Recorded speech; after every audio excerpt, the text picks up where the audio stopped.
నేనేమంటున్నా అమరవీరుల కుటుంబాలకు, ఉద్యమకారులకు ఈ ప్రభుత్వం చిత్తశుద్ధితో ముందుకెళ్తది. వాళ్ళ యొక్క కీర్తిని, వాళ్ళ యొక్క పోరాట పటిమను ఖచ్చితంగా ఈ ప్రభుత్వం గుర్తిస్తుంది.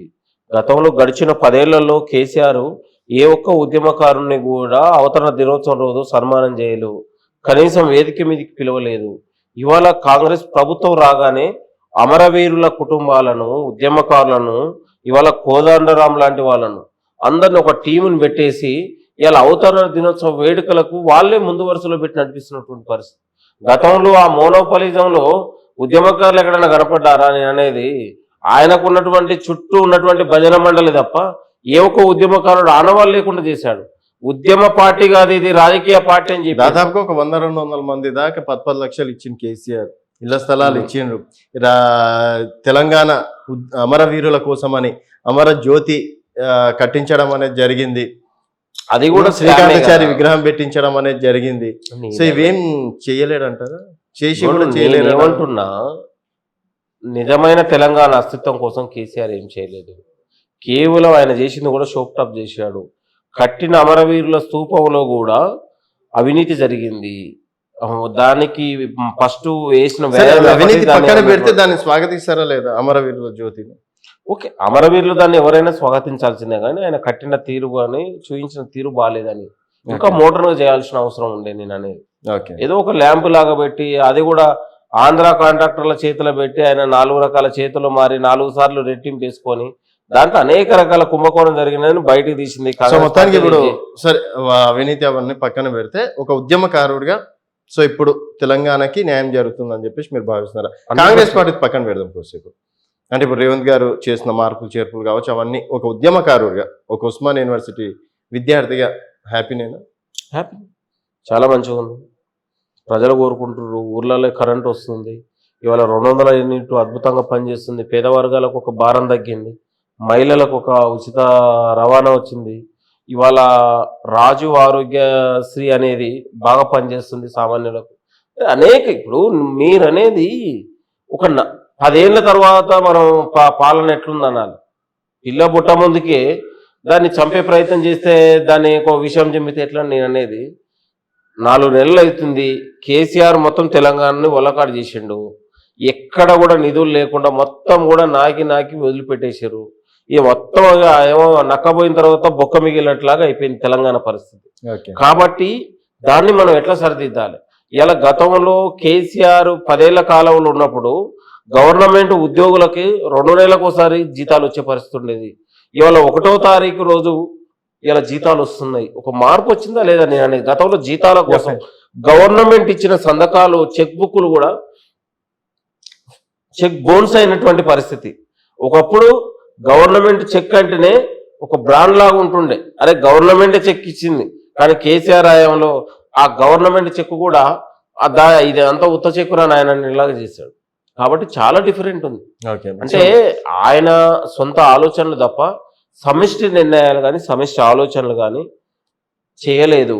అందుకని ఫెయిల్ అయ్యాడు. నేను నియంతలాగా. సో కాంగ్రెస్ పార్టీ 4 నెలల్లోనే భారీ కుంభకోణాలు చేస్తుంది, అక్రమాలు చేస్తుంది అని చెప్పేసి బీజేపీ నేతలు, ఇటు బీఆర్ఎస్ నేతలు మొత్తానికి బ్రూ అనే ట్యాక్స్ వసూలు చేస్తున్నారు.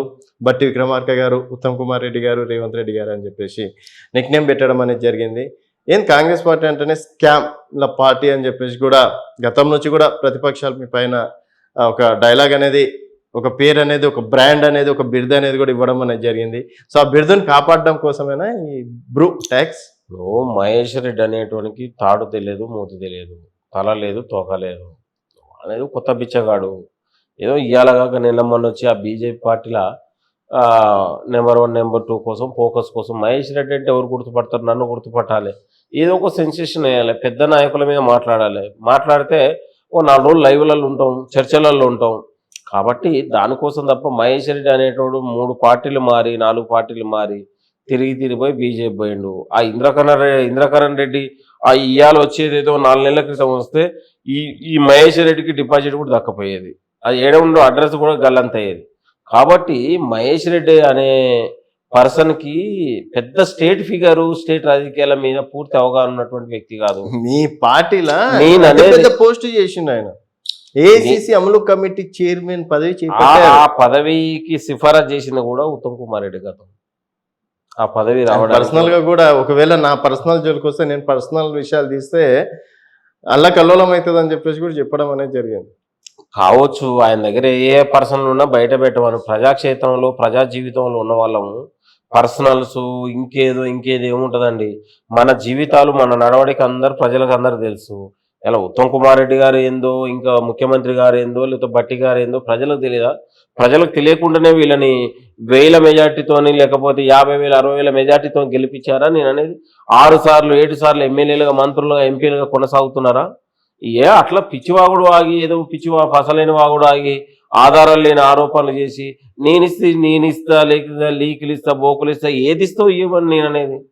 ఇప్పుడు ఆయన చరిత్ర, ఆయన దొంగకాలు వెళ్ళిపెట్టి రాజశేఖర రెడ్డి హయాంలో పర్మిషన్లు తెచ్చుకొని, రియంబర్స్మెంట్ కాలేజీలో చేసుకొని, ఎంతో మంది విద్యార్థులను చేసుకొని, ఆయన చరిత్ర కూడా రేపు బయటకు వస్తుంది కదా నేను అనేది. ఎక్కడ బీజేపీ అనేటోళ్ళకి ఎవడే గతి లేక, ఎవడు ఎమ్మెల్యేలు సరైన లేక ఏదో మహేష్ రెడ్డికి ఇచ్చారు. దాన్ని ఎగిరెగిరి పడి ఇక కొత్త బిచ్చగాడు పూర్తిరిగినట్టు ఎగిరెగిరి పడితే ఎట్లా నేను అనేది. ఆ క్యాలిబర్ అని నేను అంటున్నా. ఏడా ఇది చేసిండు? ఆయన ఏమన్నా ఉద్యమాలు చేసి పెద్ద తెలంగాణ కోసం ముందు నడిచి ఓ పెద్ద అనుభవం ఉన్నాడా నేను అంటున్నా. నీకు ఏముంది నేను అనేది. నువ్వు ఒక కాంగ్రెస్ పార్టీ నాయకుల మీద పెద్ద పెద్ద వ్యాఖ్యలు చేస్తే ఏదో ఒక చర్చ జరగాలి, మహేష్ రెడ్డి అనేటువంటి లైవ్లలో ఉండాలనే తప్ప వేరే ఆ కోణం లేదు, అది ఏది లేదు. ఇవాళ గవర్నమెంటు, ఇలా సివిల్ సప్లై, గతంలో కేసీఆర్ హయాంలో చేసినటువంటి అవినీతి దాదాపు 48,000 కోట్ల అప్పులలో ఉంది. అది చాలా ఉన్నటువంటి దాంట్లో నాకి సివిల్ సప్లైని ఆగం పట్టించాడు కేసీఆర్. ఇవాళ గవర్నమెంట్ వచ్చిన తర్వాత ఇవాళ ముఖ్యమంత్రి గారు, మంత్రివర్యులు కూర్చొని దాన్ని ఒక కసరత్తు చేసి ఒక పారదర్శకమైన, ఇక అక్కడ వడ్ల కొనుగోలు కానీ, లేకపోతే ఎంఆర్పి సంబంధించి